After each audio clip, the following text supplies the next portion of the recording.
Hi guys! Today in this video, we will learn how to say can not in Korean. And we will learn it in two ways. Number 1, 못.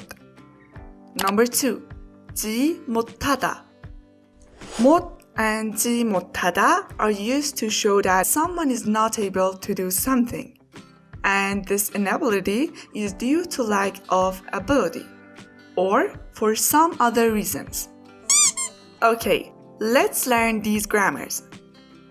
못 plus verb. There is no complicated rule here. Just we add 못 before the verb. For example, 가다. 가다 means to go. We add 못 before the verb. 못 가다 means can't go. Now, look at this sentence. 저는 매운 음식을 못 먹어요. I can't eat spicy food. 먹어요 is verb, and this is the present tense of the verb 먹다, that means to eat. We added 못 before 먹어요. Now it means can't eat. That's it. Number 2. Verbism plus 지 못하다.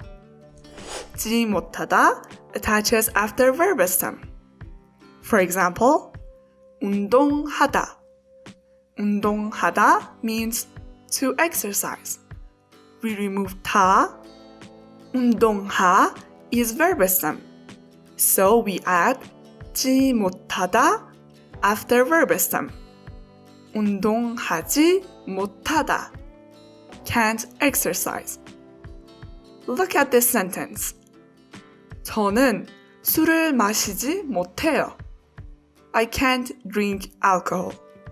The verb of this sentence is 마시다. 마시다 means to drink. We remove 다. Now we add 지 못해요 after verbism. 마시지 못해요. Can't drink. Tip. Because of one of the Korean pronunciation rules, 못하다 is pronounced as 못하다. 못하다. Tip number 2. 못 and 지 못하다 have the same meaning, but 지 못하다 is a little bit formal than 못. Okay guys, this was today's lesson. Bye!